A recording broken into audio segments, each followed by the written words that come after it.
Jesus, for the blood applied. Thank you, Jesus, it has washed me white. Thank you, Jesus, you have saved my life, brought me from the darkness into glorious light.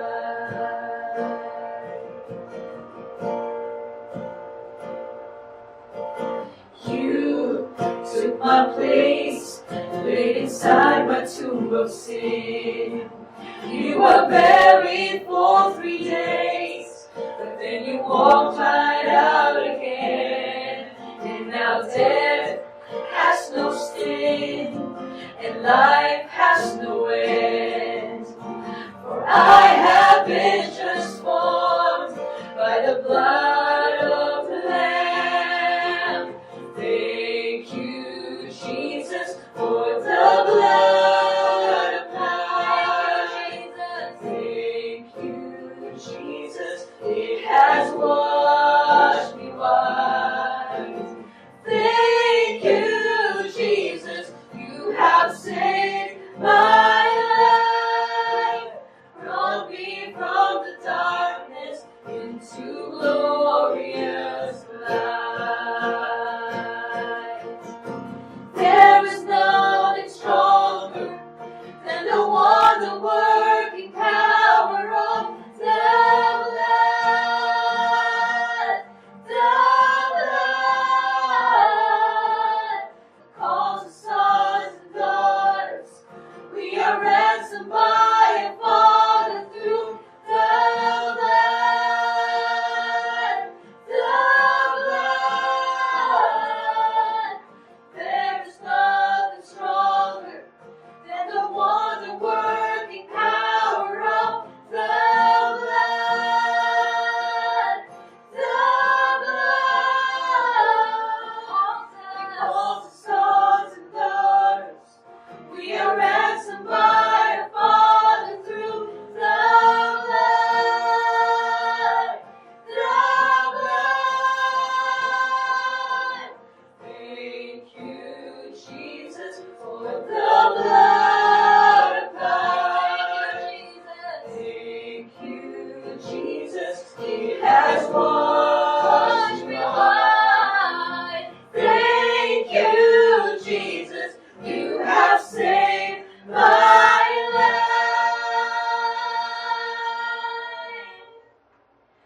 brought me from the darkness into glorious light.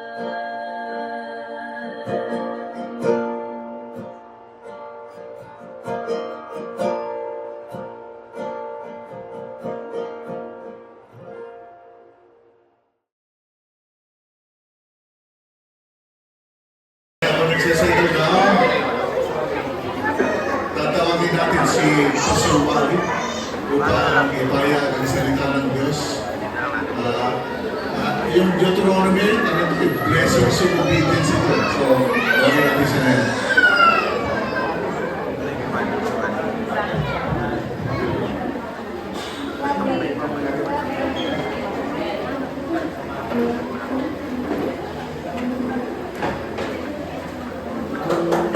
Title po ng ating usapan ngayong umaga ay Truly Living.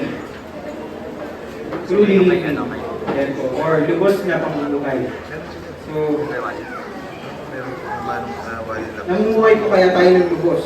Or kung hindi man, paano po kaya tayo makakapamuhay ng lubos?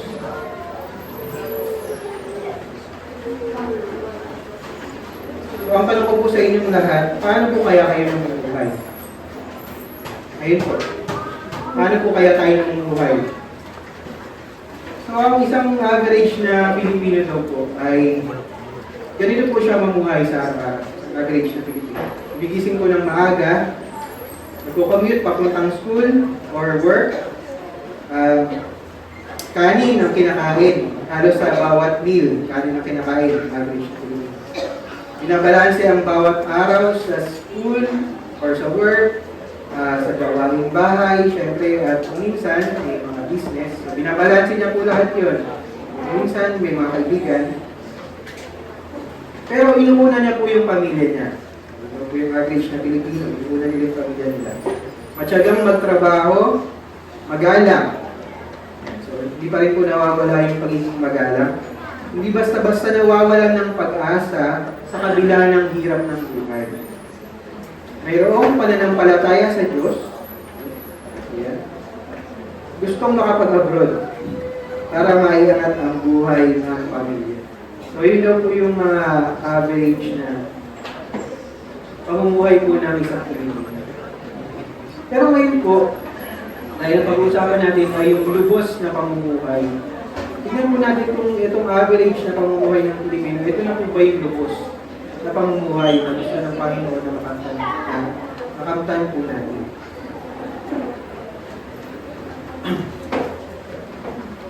So ngayon naman po, tignan po natin kung ano po yung sinasabi ng Panginoon tungkol sa lubos na pamumuhay. Sige po, bago tayo magsimula, kayo yung manalangin. Panginoon, sa aming patuloy na pag-aaral ng iyong salita, Panginoon, dalangin po ang aming mga puso ay maging handang tanggapin, Panginoon, ang iyong mga salita, Panginoon. Dalangin po namin na maging karotongan ito sa aming pamumuhay, Panginoon. Patuloy na makanta namin ang pusang pamumuhay na nais po para sa bawat isa namin. Panginoon, patuloy na bawat po yan sa amin. Sa aming dalangin sa Panginoon. So, meron po tayong kwentong titignan ulit. So, napansin niyo po yung mga po, laging kwento. So, balikan po natin ulit yung istorya na mga Israelita ulit. So, kung nasundan niyo po yung iba ko pong discuss po sa inyo. So, maaaring mapagnintag ninyo na po yung kwento ng mga Israelita. So, ito naman po, ito po yung panahon na si Moises ay na po siya, malapit na po siyang mamatay. So yung book po ng Deuteronomy, ito po yung book na kung saan po mababasa natin yung mga huling tagubilin po ni Moises. Kasi po, hindi po siya makakapasok sa lupang pangako. Kaya nagbigay na po siya ng mga huling tagubilin niya sa mga Israelita. So, specifically po, tingnan po natin itong Deuteronomy 8. So, ito po yung scripture po natin ngayon.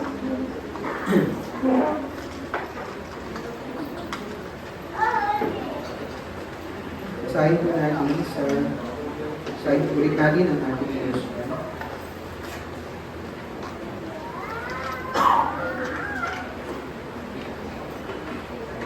So, bago ko pala ulit simulan, ito pong, specifically po, ito pong chapter 8 ng Deuteronomy. Ito po yung, dahil binasa na naman na po na natin kanina, ito po yung mga tagubilin po ni Moises sa kanila, kung paano po dapat sila, kung ano po yung mga dapat na tandaan nila para makapamuhay po sila ng lubos sa lupang pangako. Kasi kung may pangako po ang Panginoon, nadadalhin po sila sa lupang pangako. Pero dito po, binabanggit po ni Moises kung ano po ba yung mahalagang kailangan nilang matandaan para makapamuhay po sila ng lubos-lubos. So, basahin po natin sa verse 1. Sundin ninyong mabuti ang mga kautosang ito na ibinigay ko sa inyo ngayon upang humaba ang inyong buhay, dumami ang inyong lahi at makarating kayo sa lupaing ipinangako ni Yahweh sa inyong mga ninuno. So yun po, malinaw naman po, di ba? Dito pa lang sa verse 1, sinimula na pong sabihin ni Moises kung ano po yung kailangan nila. So kailangan po nilang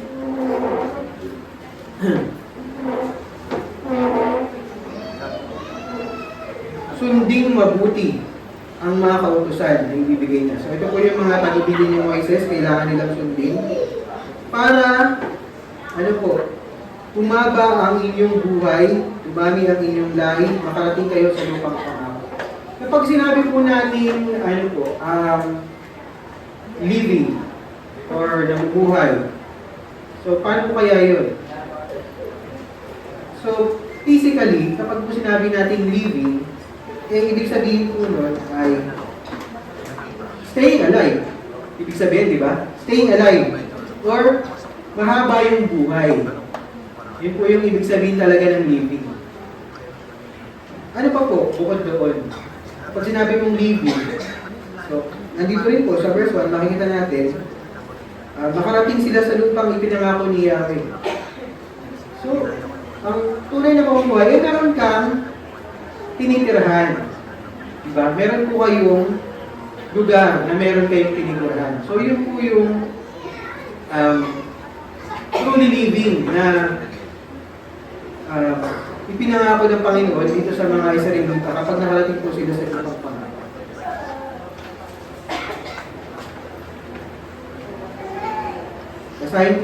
Basahin naman po natin yung kasunod ng mga verses sa verse 2 po. Alalahanin ninyo kung paano niya kayo pinatnubayan sa ilang sa loob ng 40 taon upang matuto kayong maging mapagpakumbaba. Sinubukan niya kayo upang malaman kung ano ang hangarin ng inyong puso at kung susundin ninyo ang kanyang mga utos. Tinuruan niya kayong magpakumbaba. Tinutom niya kayo bago binigyan ng mana.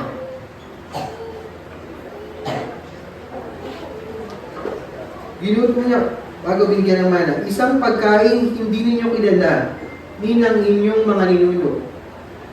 Ginawa niya ito upang ipaunawa sa inyo na hindi nabubuhay ang tao sa tinapay lamang, kundi sa bawat salitang nagmumula sa bibig ni Yahweh. Sa loob ng 40 taon, hindi kumupas ang inyong katuotan, hindi namaga ang inyong paa sa paglalakad.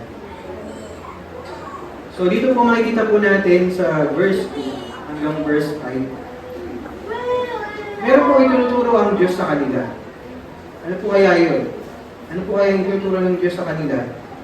Kung paano po dapat sila mabuhay. Basta sinabi lang po ba ng Panginoon na ganito kayo mabuhay? Paano po ang ginawa ng Panginoon? Para matutunan nila ito. Para matutunan nila ito kung paano mabuhay. Inilagay po ng Panginoon ang mga Israelita sa isang sitwasyon na kung saan matututunan talaga nila ito. So, hindi lang po basta sinabi, hindi lang po basta nagbigay ng instruction ng Panginoon, kundi ipinaranas po sa kanila para matuto sila. So, experience is the best teacher. So, dito talaga naranasan nila. At yung karanasan nilang ito, mababasa na natin ito all throughout po. Lagi po itong nababanggit. Yung karanasan na ito ng mga Israelita, lagi po itong nababanggit. Kasi ito po yung naging aral nila. Ito po yung tinandaan nila hanggang sa mga susunod na henerasyon. So dito po sa ilang, dumaan sila sa pagtutuwid, sa pagdidisiplina.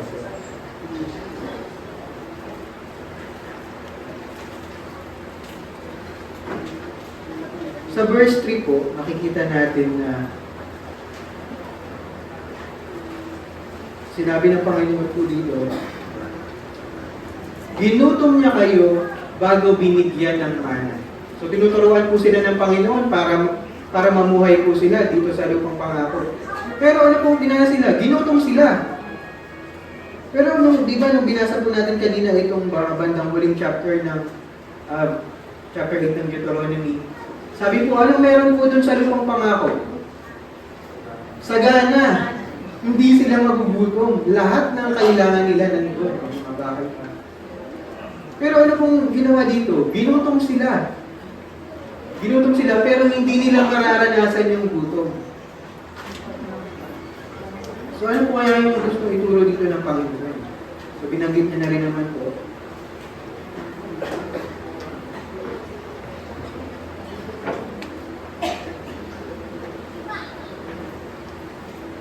So kung titignan po muna natin, kung susuriin po natin sa ating sarili, maaaring sabihin po natin na, yan. Tinuturuan po ng Panginoon ang mga Israelita na magtiwala sa Kanya. Magtiwala dun sa mga salitang binigkas niya. Bakit po? Sinabi po kasi dito sa verse 3, Ginutom niya kayo bago binigyan ng mana, isang pagkain hindi ninyo kilala ng inyong mga ninuno. Ginawa niya ito upang ipaunawa sa inyo na hindi nabubuhay sa tao, ang tao sa tinapay lamang, kundi sa bawat salita na nagmumula sa inyo ng Diyos. So, makakapamuhay sila ng lubos, pero hindi lang sa tinapay, kundi sa bawat salitang nagmumula sa bibig ng Diyos. So, maaaring, yun nga, tinuturuan ng Panginoon ang mga Israelita na magtiwala sa kanyang mga salita. Bakit po? Kasi may ipinangako po yung Diyos sa kanila eh. Diba? Bago pa po sila dumaan dito sa ilang, ipinangako na po ng Diyos. Nagbitaw na po siya ng salita na dadalhin po sila sa lupang pangako. Eh ngayon, nandito sila sa ilang. Dumadaan sila sa matinding gutom. Pinaranas po sa kanila ng Panginoon yung matinding gutom. Nakita po kaya natin yung pagtitiwala ng mga Israelita. Matigas po kasi yung ulo nila.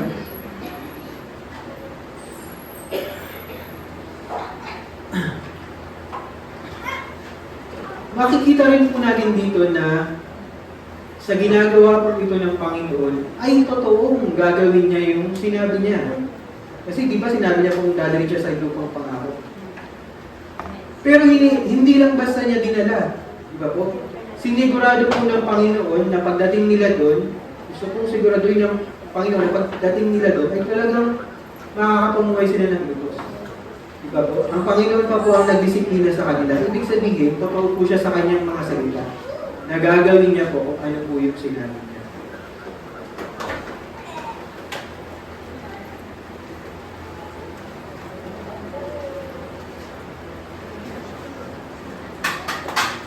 Sabi po dito sa verse 2, sinubukan niya kayo upang malaman kung ano ang hangarin ng inyong puso at kung susundin ninyo ang kanyang mga utos. So, ibig sabihin po, kailangan palang i-check yung card nila.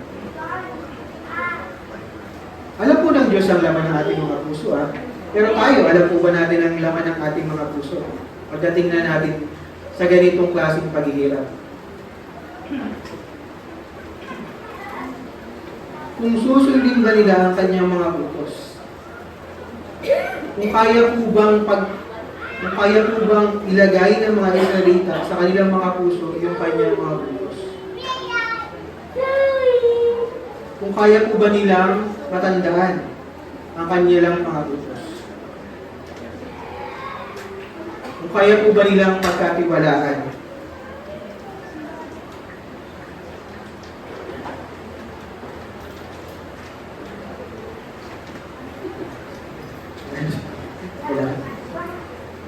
Tapos sabihin, so one po tayo. Sorry. God wants them to practice ko naman. So kung nang nasasagot sila sa utos niya. Number 2 po, ano po kaya yung number 2? So una po, yan po, God wants them to keep His command. Gusto po ng Diyos na masumunod sila sa utos niya. So, yun po yung tinignan natin kanina dito sa verse 2. Kung susundin ang kanyang mga utos. So next po, God wants them not to forget His commands. Gusto po ng Diyos na huwag nilang kalimutan ang kanyang mga utos. So bago po sila pumunta doon sa lupang pangako para makapamuhay sila ng lubos, una, kailangan malaman kung talagang kaya nilang sumunod sa utos ng Diyos. Kung kaya ba nilang isa puso. Pangalawa, at importante din po ito, kung kaya ba nilang hindi makalimutan. Dahil gusto po ng Panginoon na hindi makalimutan. So, isang bagay po kasi yung makasunod, at isang bagay din yung makasunod ng tuloy-tuloy. Diba po? Kung minsan, madaling sumunod sa isang beses lang. Paano kapag tuloy-tuloy na po? So, ipinaalala din po yun ng Panginoon dito sa mga Israelita dito sa chapter 8.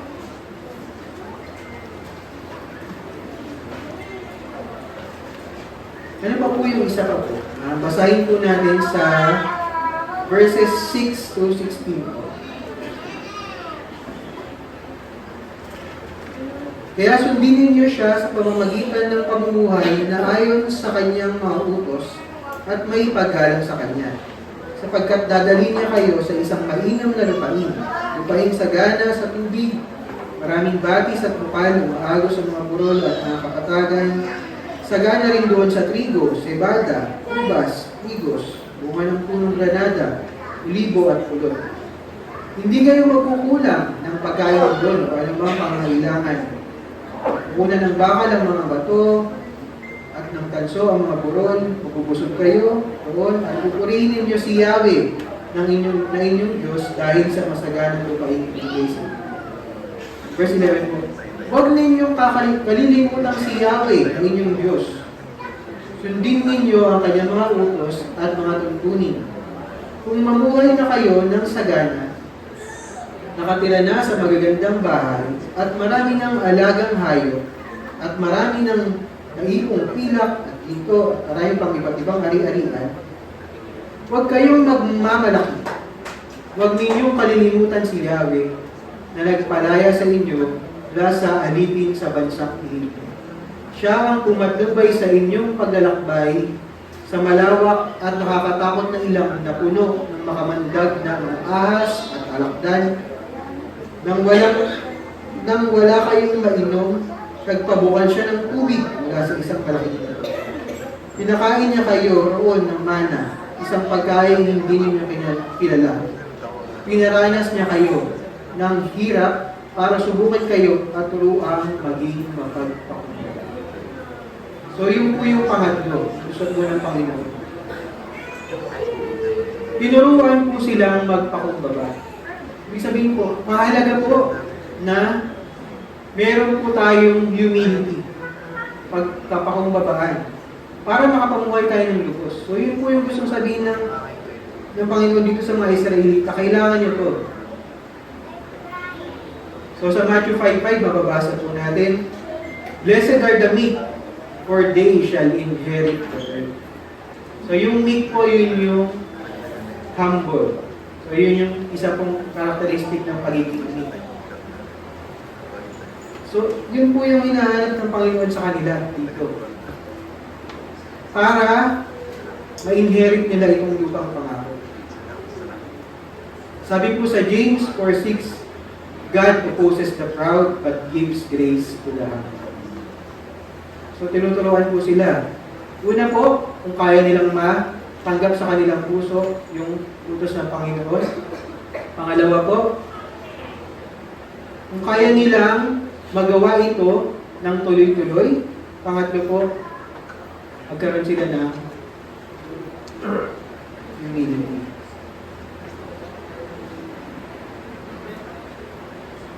Kapag po tayo ay hindi mapagpakumbaba, lagi pong merong danger na hindi po natin masunod yung utos ng Panginoon.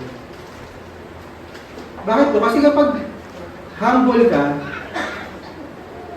lagi mong ina-acknowledge yung lahat ng bagay na meron ka ay hindi dahil sa sarili mong lakas. Na ang lahat ng meron ka ay nanggaling sa Panginoon, na siya ang nagbigay sa iyo.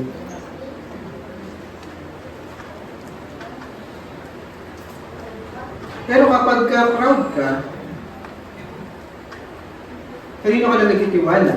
Siyempre sa sarili mo lang, sa sarili mong kakayanan. So kung wala po sa atin yung kapakumbabaan, malamang hindi po natin magagawa yung una. Hindi po natin magagawa yung una at pangalawa na makasunod sa utos ng Diyos at makasunod ng Panginoon.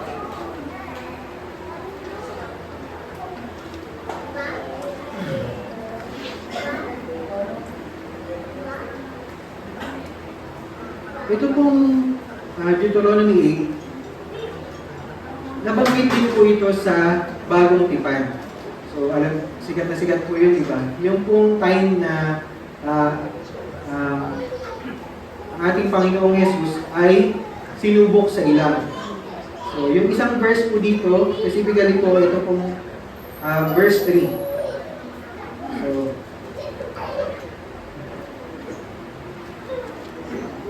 ito pong panahon na to, ang ating Panginoong Jesucristo ay dinala po sa ilang Holy Spirit para subukin.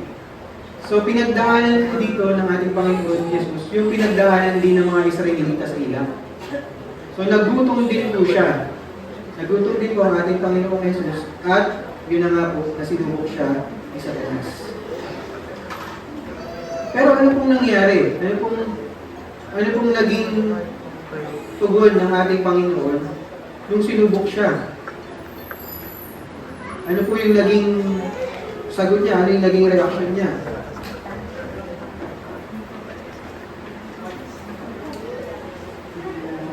Makikita pa rin po natin dito na kahit ang ating Panginoong Jesus, ipinamalas niya po yung kapakumbabaan. Bakit po? Basahin po natin itong sa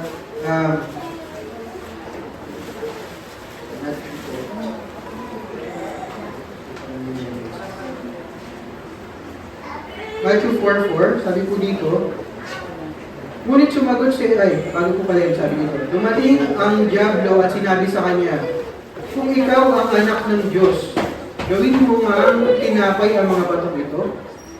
Ngunit sumagot si Jesus, nasusulat, hindi lamang sa tinapay nabubuhay ang tao, kundi sa bawat salitang nagmumula sa bibig ng Diyos. So makikita po natin dito na kahit ang ating Panginoon Jesus, pinakita niya po yung kapakumbabaan. Bakit po? Kaya niya naman po kasi talagang gawing tinapay yung mga batong ito. Pero mas pinili niya pong maging humble. Mas pinili niya pong sundin po yung kalooban po ng Diyos Ama. So, nagpakumbaba po siya. Hindi po sa sariling kagustuhan lang, kundi, ano po, mas pinili niya pong sundin yung kalooban ng Diyos Ama. Para po sa ating Panginoong Jesus, makikita po natin dito kung ano ba talaga yung sinasabi dito hindi lamang sa tinapay na mabubuhay ang tao. Kasi po siya mismo, di ba po, siya po yung gumawa. Saan pa po natin ito makikita? So, meron din pong isang instance nung nagkatawang lupa po ang ating Panginoong Jesus na binanggit niya po ito. Nakikita po natin yung kwento na ito sa John 4:34. Ito po yung time na nakausap po ang ating Panginoong Jesus sa balon ng isang Samaritana. So, kung babasahin niyo po dito sa John 4:34, sinabi sa kanila ni Jesus, ang pagkain ko ay tuparin ang kalooban ng nagsugo sa akin at tapusin ang ipinapagawa niya sa akin. So, nung time po na kasi na ito, meron po nakausap ang ating Panginoong Jesus na isang Samaritana. So, nung time po na ito, naniwala po yung Samaritana na ito. So, nabuksan po yung kanyang puso. At pagkatapos po nun ay isinama niya pa yung mga ibang mga kababayan niya. Para, ibig sabihin po, ganito karami yung lalapit sa Panginoon. Eh, nung time po na yun, naghahanap po ng makakain yung mga apostol. Kasi nagugutom na nga po sila. So, kaya naghahanap ng pagkain. Kaya nung dumating po yung mga apostol, pinapakain na nila. So, kaya dito ang sinabi po ni Jesus, sinabi niya sa kanila, ang pagkain ko ay ito pa rin ang kalooban ng nagsugo sa akin at tapusin ang pinapagawa niya sa akin. Hindi tuloy nila naiintindihan. Ano kaya yung pagkain na yun? Kumain na kaya siya? So, yun po kasi yung sinasabi ng Panginoon dito, na hindi lamang sa tinapay, kundi masunod niya po yung kalooban ng nagsugo sa Kanya. Yun po yung lubusang pamumuhay po ng ating Panginoong Jesus kung nagkatawang tao po siya. Yung masunod po yung kalooban ng ating Panginoon.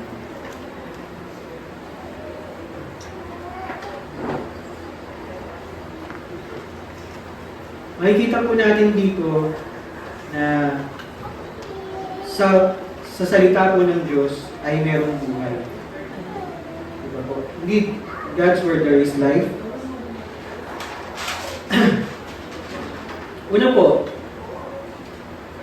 creation. Diba po? So, nung binigkas po ng Panginoon, na-create po yung earth. Lahat po ng life sa earth, binigkas din po ng Panginoon. So, sa salita po ng Diyos, meron buhay. Pangalawa, nakita po natin dito sa istorya ng mga Israelita kung paano po sila magkakaroon ng buhay sa Promised Land. Life in the Promised Land, the Israelites, we will see that Israel continuously needs to keep God's word in order to live. Pangatlo po, kay Jesus, sa ating Panginoong Jesucristo. Una po sa creation, ito po ang sinasabi ko po dito, ito po yung God's word.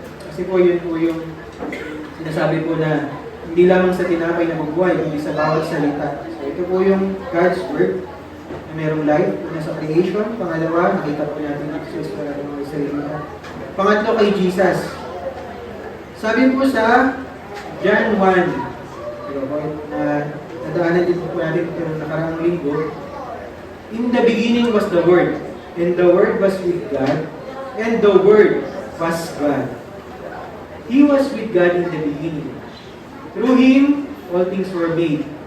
Without Him, nothing was made that has been made. In Him was life, and that life was the light of men. Yung salita po ng Diyos,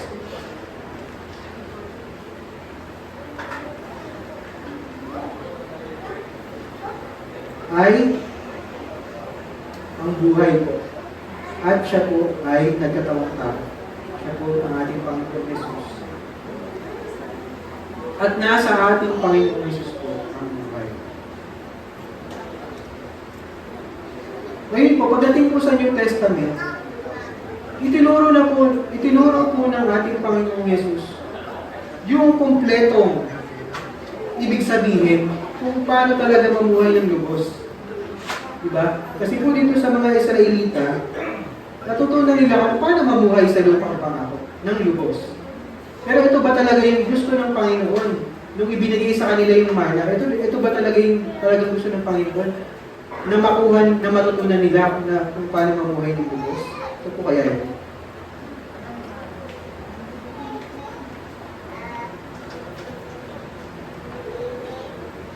So, tignan po natin yung kwento po ulit sa John 6 naman po.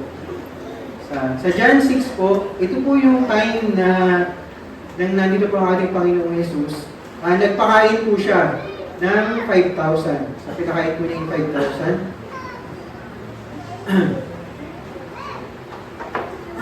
So, basahin po natin dito sa John 6:27 to 35. So, sige po, buksan po natin ang ating mga Biblia sa John 6:27 to 35.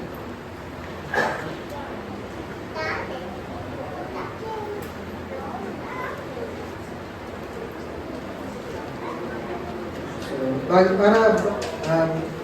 bago po natin basahin ito, nung nagpakain po ang ating Panginoong Jesus ng 5,000, after po nun mangyari,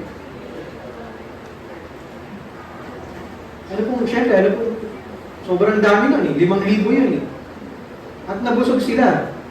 Kaya ano ginawa ng mga tao? Hinanap po siya at sinundan nila ang ating Panginoong Jesus. Kasi nawala agad siya Nawala agad si Jesus Pagkatapos nun, kaya kung nasa na yung nagpakain, hinanap nila. So, sinundan po nila. And then, ituloy po natin dito sa verse 27 to 35. Sabi po dito, huwag ang pagkain nasisira ang inyong pagsikapang kamtan. Okay. Dito pag-break po tayo ng konti. Dito sa verse 25 na lang po. Ito pala na isa. So, nang makita nila si Jesus sa ibayan ng lawa, siya ay tinanong nila, Guro, kailan pa kayo nandito? Yan, nahanap nila So, nakita nila. Sumagot si Jesus, totoo ang sinasabi kong ito, hinahanap ninyo ako. Hindi dahil sa mga himalang nakita ninyo, kundi dahil nakakain kayo ng tinapay at puso. Huwag ang pagkain nasisira ang inyong pagsikapang kamtan, kundi ang pagkain hindi nasisira na nagbibigay ng buhay na walang hanggan. Iyan ang ibibigay sa inyo ng anak ng tao. Sapagkat ipinapakita ng Diyos Ama na siya ang may ganitong karapatan. Kaya siya tinanong nila, ano po ang dapat namin gawin upang aming matupad ang pinapagawa ng Diyos? Ito ang pinapagawa sa inyo ng Diyos. Sumampalataya kayo sa sinugod niya, tugod ni Jesus. Ano pong himala ang maipapakita ninyo upang sumampalataya kami? Magkano sila ng sign? Ano po ang inyong gagawin? Ang aming mga ninuno, ito na po, nabanggit na po dito yung kwentong binasa natin sa Deuteronomy. Ang aming mga ninuno ay kumain ng mana sa lugar. Ayon sa nasusulat, sila ay binigyan niya ng tinapay na galing sa langit sa kanila. Sumagot po si Jesus, pakatandaan ninyo, hindi si Moises ang nagbigay sa inyo ng tinapay na galing sa langit. Ang aking Ama ang nagbigay sa inyo ng tunay na tinapay na galing sa langit. Sapagkat ang tinapay na galing sa Diyos ay bumaba mula sa langit at nagbibigay buhay sa sangkatauhan. Sumagot sila, Ginoo, bigyan po ninyo kami lagi ng tinapay na ito. Sinabi ni Jesus, ako ang tinapay ng buhay. Ang lumalapit sa akin ay hindi na magugutom. At ang sumasampalataya sa akin ay hindi na mauuhaw kayo.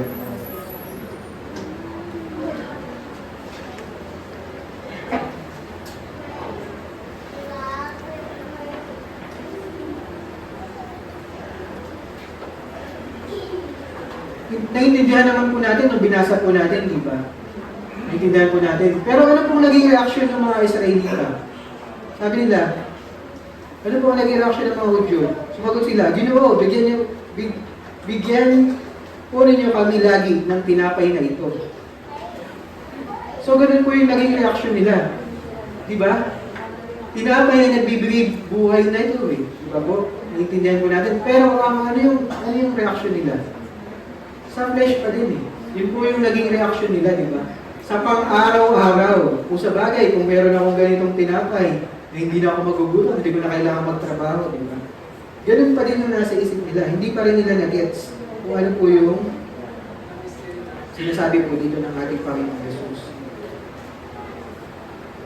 Sige po, ituloy po natin sa ano na po tayo, sa verse 57 and 58 na po tayo.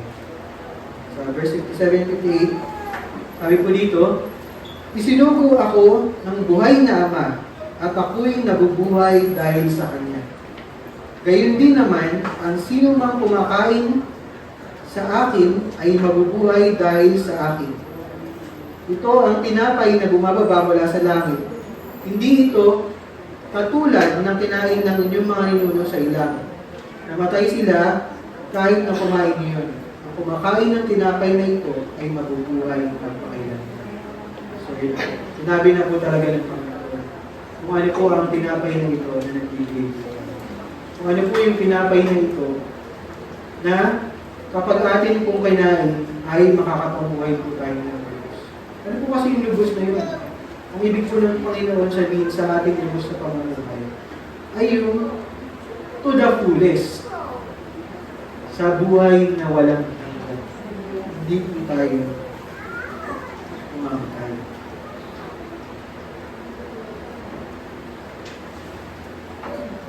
Meron po ba ditong nagnanais na makapamuhay ng lubos? Amen. Lahat naman po tayo nagnanais na makapamuhay ng lubos. At yun din naman po ang gusto ng Panginoon. Diba po? Alam naman na po natin dahil nararamdaman po natin yung pagmamahal ng Panginoon sa atin. Diba, ang ganda po ng verse eh. Yan ang kanta natin kanina. Niyakap mo ako sa aking kamuhihan. Diba po? Saka, in spite of our sa kabila ng kamuhihan po natin, niyakap na po tayo. Alam mo, kung saan po sabi ko sa John 10:10, bakit po nagkatuloy pa po ang ating Panginoon Jesus? Naparito po ang ating Panginoon Jesus para magkaroon po tayo ng buhay. buhay na masaganang lubos. Gusto po ng Panginoon yun. So, ano po yung dapat natin gawin? So, let us continue to humble ourselves. Yung kanina pong pinag-aaralan natin, let us continue to humble ourselves as we come to Jesus and believe in Him by showing our faith and trust in Him. And let us continually keep His word in our hearts. Ang Biblia po, ito po yung salita ng Diyos. Sino po sa atin may mga Biblia? So ito po yung salita ng Diyos. Ito po yung pinag-uusapan natin. At pag sinabi po, keep His word. Keep His words means reading, listening, meditating, remembering, and following His words by loving God and loving others on a daily basis. Just like how we eat our food on a daily basis.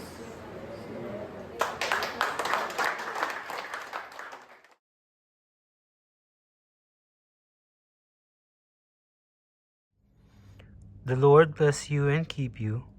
The Lord make His face shine on you and be gracious to you. The Lord turn His face toward you and give you peace. Amen.